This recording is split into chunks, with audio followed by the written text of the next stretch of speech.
राधे राधे महाराज जी।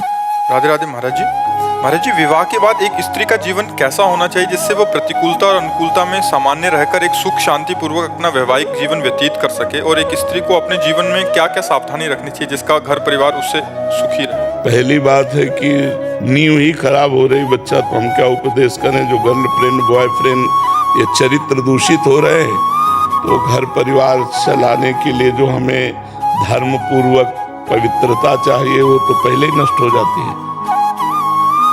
आज का जो समय है बच्चा, अब हम ये नहीं कहते कि नहीं होंगी या नहीं होंगे, ऐसे बच्चे बच्चियां होंगी जो पवित्र होंगे, लेकिन मुश्किल है, मुश्किल। तो सबसे पहली बात चरित्र पवित्र होना चाहिए। अब यहीं से नींव बर्बाद हो जाती है। और दूसरी बात भगवत आराधना होनी चाहिए। अगर भगवत आराधना और चरित्र पवित्र है और अपने पति को भगवान के रूप में देखती है, तो उसका जीवन परम मंगलमय रहेगा। क्योंकि अपने भगवान की जैसे प्रसन्नता के लिए हम चराचर जगत की सेवा करते हैं, ऐसे भगवान पति उनकी प्रसन्नता के लिए सास ससुर की सेवा, उनके भाई की सेवा, उनकी बहन की सेवा, नम्रता पूर्वक धैर्य पूर्वक रहना, वचन विचार करके बोलना और भगवान नाम स्मरण करते रहना, जिससे हर प्रतिकूलता को सहने की सामर्थ्य आ जाए। अपने पति के सिवा उत्तम के बस असमन माही, सपने हूँ आन पुरुष जग नाही। स्वप्न में भी कोई और पुरुष भी है ऐसी भावना ही न हो, केवल पुरुष भाव अपने पति में ही हो। फिर मध्यम परपति देखे कैसे, भ्राता पिता पुत्र निज जैसे।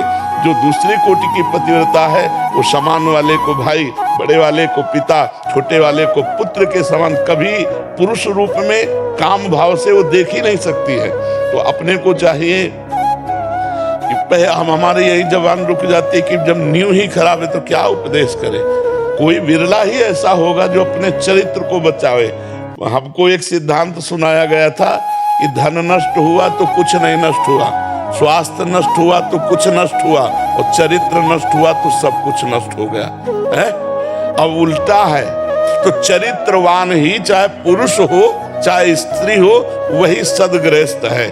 जो चरित्रवान है, जिसका चरित्र पवित्र है और सदग्रंथों का स्वाध्याय करे, जैसे रामचरितमानस है, भागवत है, अपने घर में बैठ करके 10-20 मिनट 30 मिनट कुछ कीर्तन करे, ठाकुर जी की आरती पूजा करे, परिवार की सेवा करे, पति की सेवा प्रधानता रखे, ठाकुर जी की दूसरे नंबर में, ठाकुर जी की सेवा दूसरे नंबर में, गृहस्थ जो सदगृहस्थ पत्नी है उसको रख। अब उसको ऑफिस जाना है, अब ठाकुर जी की आप आरती कर तो रख दो आरती, पहले उसकी रसोई बनाओ, टिफिन लगाओ, उसको पवाओ, उसको जाने दो, फिर बाद में पर्दा खोलो और एकांत में ठाकुर जी की आराधना करो, नाम जप करो। अपने पति को भगवान का स्वरूप समझे, पर पुरुष की तरफ दृष्टि न रखे और धैर्य पूर्वक पति की प्रसन्नता के लिए सास ससुर की सेवा करे, पति के परिवार के अनुकूल रहे धर्म पूर्वक, तो उसे गृहस्थ में रहते हुए भगवत प्राप्ति हो जाएगी। जो अपने पति को भगवान समझती है वो त्रिकालज्ञ हो जाती है, त्रिकालज्ञ हो जाती है। महाभारत में प्रसंग आया, एक कश्यप नाम के ऋषि थे, वो तपस्या कर रहे थे, तो एक पेड़ में बगुली आके बैठी, ऊपर बीट कर दिया, उन्होंने गुस्सा से देखा वो भस्म हो गई, उनको लगा हम बड़े सिद्ध हो गए।